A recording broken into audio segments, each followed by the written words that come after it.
नमस्कार। पेश है आज की 5 बड़ी खबरें। सबसे पहली खबर अमेरिका से आ रही है। डोनाल्ड ट्रंप एक बार फिर से अमेरिका के राष्ट्रपति चुन लिए गए हैं। उनकी पार्टी रिपब्लिकन पार्टी को 538 में से 277 यानी 277 सीटें हासिल हुई हैं, जो बहुमत से 7 ज्यादा है। दूसरी तरफ डेमोक्रेटिक पार्टी की जो उम्मीदवार थी कमला हैरिस, जो भारतवंशी हैं, उन्हें 224 सीटें ही हासिल हुई। आप याद रखेंगे, डोनाल्ड ट्रंप इससे पहले 2016 में भी राष्ट्रपति चुने गए थे। हालांकि 2020 में वे जो बाइडेन से हार गए थे। महत्वपूर्ण बात यह है कि अमेरिका में राष्ट्रपति पद के साथ ही अमेरिकी संसद के दोनों सदन, हाउस ऑफ रिप्रेजेंटेटिव यानी प्रतिनिधि सभा और सीनेट के भी चुनाव संपन्न हुए हैं, जिसमें रिपब्लिकन पार्टी को ही बढ़त हासिल हो गई है।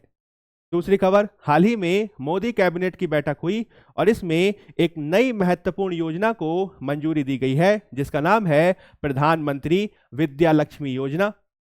इस योजना के तहत उच्च शिक्षा के लिए 7.5 लाख रुपए तक के लोन पर भारत सरकार 75% क्रेडिट गारंटी देगी। इस योजना के प्रावधानों के अनुसार 8 लाख रुपए सालाना आय वाले परिवार के बच्चों को अगर 10 लाख रुपए का एजुकेशन लोन लेना है तो इस प्रकार के लोन पर उन्हें 3% का ब्याज अनुदान भी हासिल होगा। इसका उद्देश्य यह है कि जो मेधावी छात्र हैं उनको सहायता दी जा सके, ताकि उनकी पढ़ाई किसी भी प्रकार से बाधित ना हो। इस योजना के दायरे में जो भारत के देश के महत्वपूर्ण उच्च शिक्षण संस्थान हैं, लगभग 860 संस्थान 860, इनको इसके दायरे में रखा गया है, जिससे भारत के 22 लाख से अधिक विद्यार्थियों को इसका लाभ हासिल होगा। तीसरी खबर आप याद रखिएगा, हाल ही में केंद्रीय मंत्री नितिन गडकरी जी के द्वारा पुणे में एक महत्वपूर्ण जैन संग्रहालय और ज्ञान केंद्र का उद्घाटन किया गया। यह पुणे के परवाड़ी गांव में अवस्थित है। इसे 400 करोड़ की लागत से बनाया गया है।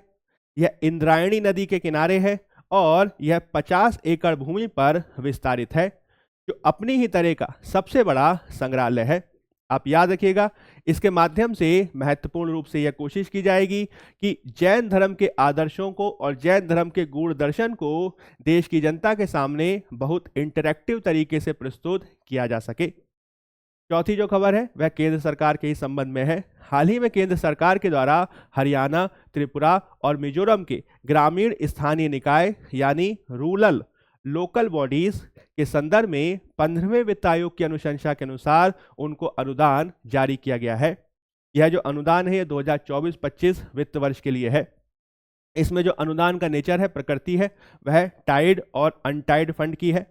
टाइड फंड क्या होता है? तो टाइड फंड एक ऐसा फंड होता है जिसे बद्ध अनुदान कहा जाता है, जिसमें पहले से ही तय जो मद होती है उसमें उसको खर्च किया जाता है। वहीं दूसरी तरफ जो अनटाइड फंड होता है वह अबद्ध अनुदान है, जिसमें राज्य सरकारें जो धनराशि जारी की जाती है उसे अपने हिसाब से अन्य मदों में भी खर्च कर सकती हैं। पांचवी खबर भी काफी महत्वपूर्ण है, याद रखिएगा। हाल ही में 55वां international film festival of India यानी IFFI ये तय किया गया है कि यह 20 से 28 नवंबर में गोवा में आयोजित किया जाएगा। इसमें कंट्री ऑफ फोकस चुना गया है, आप याद रखिएगा, ऑस्ट्रेलिया को, जिसमें ऑस्ट्रेलिया से संबंधित महत्वपूर्ण फिल्में भी दिखाई जाएंगी।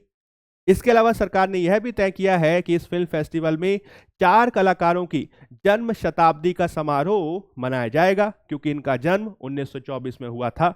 ये 4 कलाकार कौन है? नाम याद रख लीजिएगा। ये हैं राज कपूर, तपन सिन्हा, अक्किनेनी नागेश्वर राव यानी ANR और मोहम्मद रफ़ी।